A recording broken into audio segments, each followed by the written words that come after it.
It's the year 2000, and a new century is only a few hours old. Fears of a millennium bug that would crash global computer systems have proved unfounded.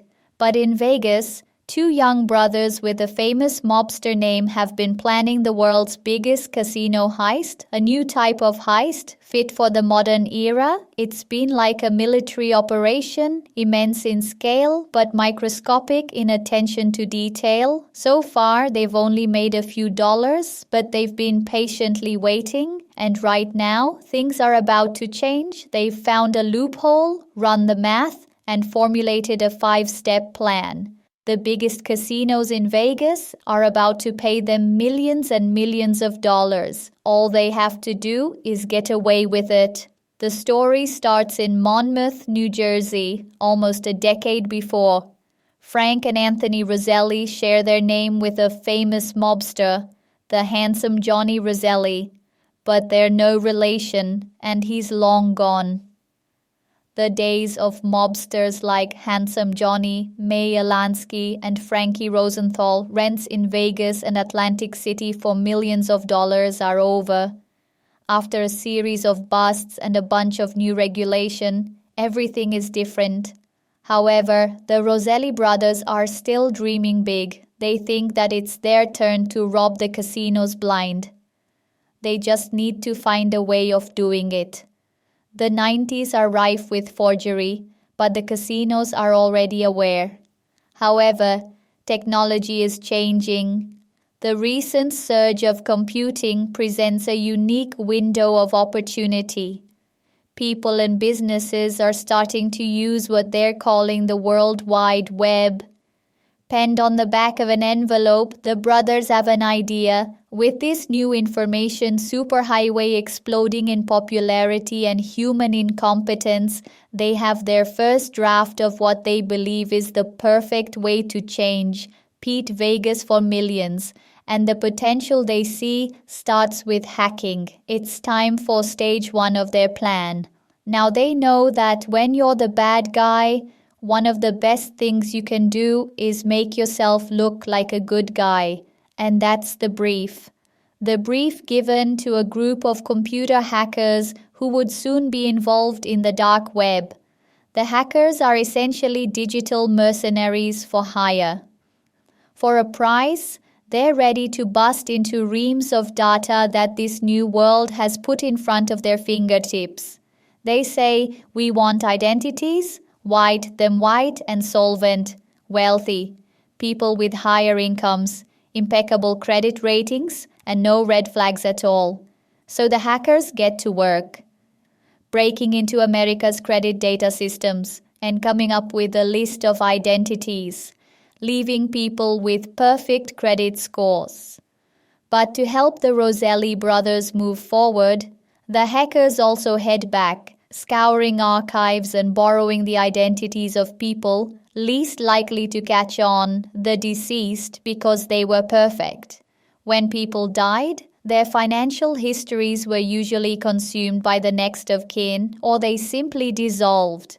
In neither case was the country's credit system notified, and then they hand over their work. The brothers now have a list of new identities, perfect credit scores like Charles Kent and Bill Hearn. They clone the lot, get new IDs, open up bank accounts, and then it's time for some introductions. Because it's time for the casinos to meet some wealthy new customers. Immediately, though, there's a problem. Casinos want high rollers, but high rollers come at a risk. And not because sometimes they win, because in the long term, it's the casinos who win, always. The risk is that when the high rollers have a bad night, they want to keep on playing. And how can they do that? Chasing their losses, losing more money if they have no chips to play with. So the casino will lend them chips. That's how. But to make sure they're good for the loan, they need to inspect their bank account. Stable cash balances had to be maintained in a bank account for a minimum of 6 months before the casino would establish credit. So the brothers accept for this heist they need time and money. so they start off by putting 5,000 down with each new casino account, but they've fought well. Ahead, because despite the high-stakes action, they won't be losing any of this money. After a while, they increase the limit to $100,000, and the purpose is simple: to look and behave like wealthy model citizens whilst building a profile over a 6-month period. It's expensive but easy, setting the stage for what follows, because next comes stage 2, hitting the tables. In December of 1995, the brothers get back in touch with the casino and ask for credit. Your application has been approved up to $50,000, and then they head not just down the coast to Atlantic City, but to Vegas too. They hand over the requested ID, and 15 minutes later they're playing. It's the same at the MGM Grand, Caesars Palace, and every casino that will take their money. They make sure that they get around every weekend. They even play in Puerto Rico, where they have some connections, but everywhere they go, they lose. On the outside, it's not looking good, until you realize that losing is part of the plan. Gradually, as they continue to lose, they start using their credit. Smaller amounts at first, maybe $10,000, just so they can keep on playing. But as fast as they're signing the markers and getting those chips, they're paying the markers back, right on time. They look reliable. And then they use more credit, $20,000, sign the marker, play the chips. Then right on time, pay it back. Then $50,000. The brothers, under their various fake identities, are becoming really high rollers, getting all of the freebies, the champagne, the limos, penthouse suites, the lot. Now the casinos like to know their valued customers, like Charles Kent and Bill Hearn, so they might start digging. But if they do, it will all check out. All their main aliases are registered at real penthouse addresses, Fort Lee for Kent and Edgewater for Hearn, and they use an answering service, so if you call, a personal assistant will take your message. They even set up companies, JD's Global and Worldwide Western, with offices, a secretary, subscriptions and everything. International investment consultants, Kent in the Fort Lee office and Hearn in Manhattan. The casinos don't call. Why would they? The debts always get paid off. It's all going according to plan, except they're still not making money yet. They should be damn big, hundreds of thousands of dollars, and to the untrained eye, it looks that way.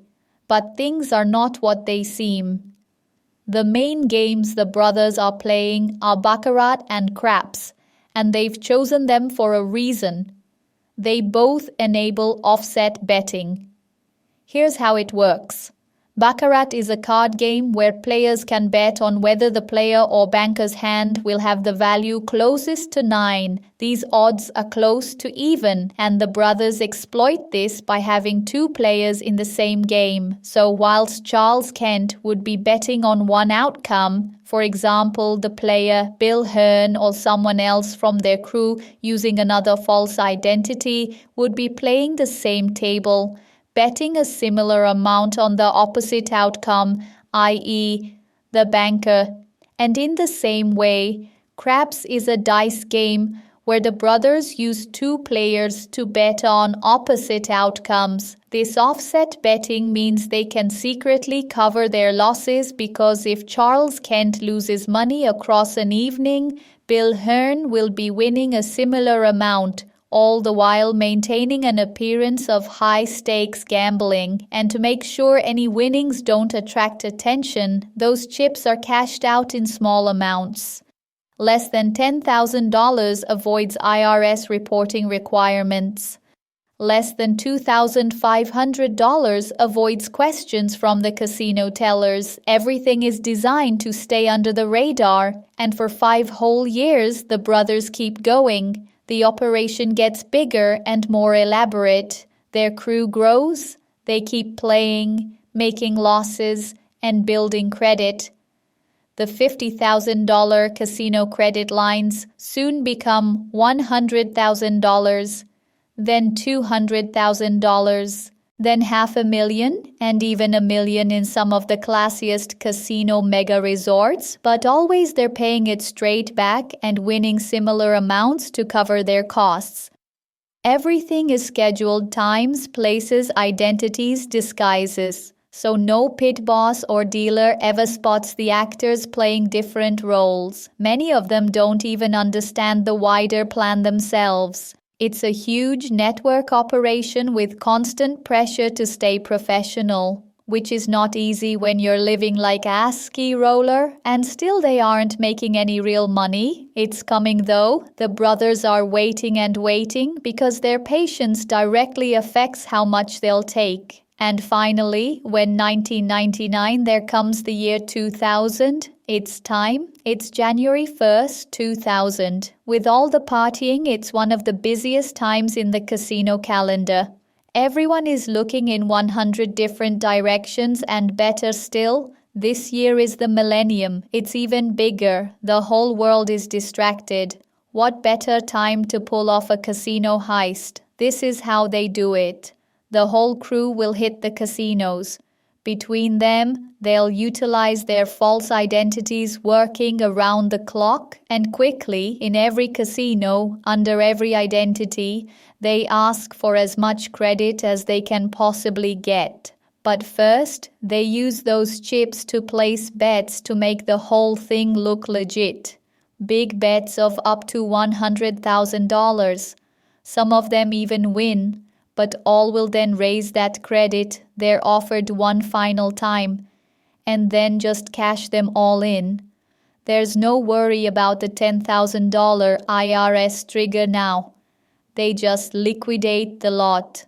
Once they rinse the casinos of as much as they possibly can, they disappear.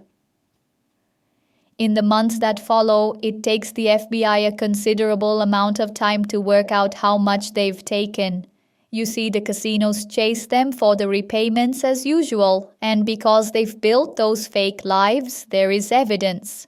But what happens next is the final part of the plan, because the brothers know that when chasing unpaid markers, the casinos don't move fast, they have a protocol and they follow it. First, they send polite reminders, then it's reminders with threats of recovery, then it's phone calls, which of course are never returned, and by the time the casinos run out of ideas, compare notes and realize something's up, the IRS have got involved too. Before they know it, 6 months has passed, 6 months to disappear and leave no trace.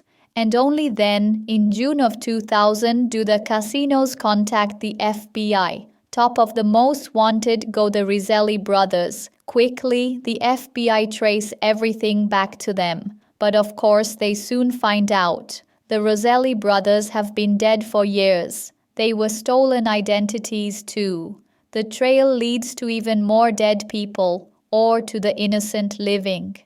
People whose lives have been cloned, who are now asked to pay back hundreds of thousands of dollars they did not spend.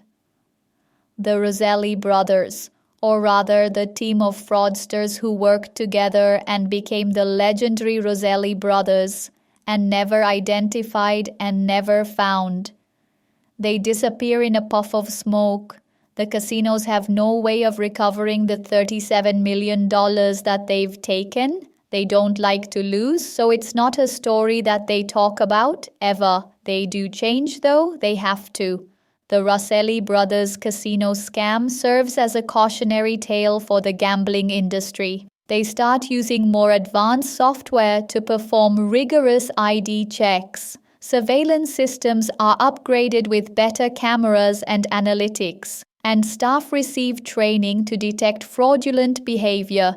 Financial monitoring is intensified too, setting even lower reporting thresholds, and collaborating with law enforcement is improved. Still though, whoever they are, the Roselli brothers remain free, living off the biggest casino heist in history. Thanks for watching. Please subscribe.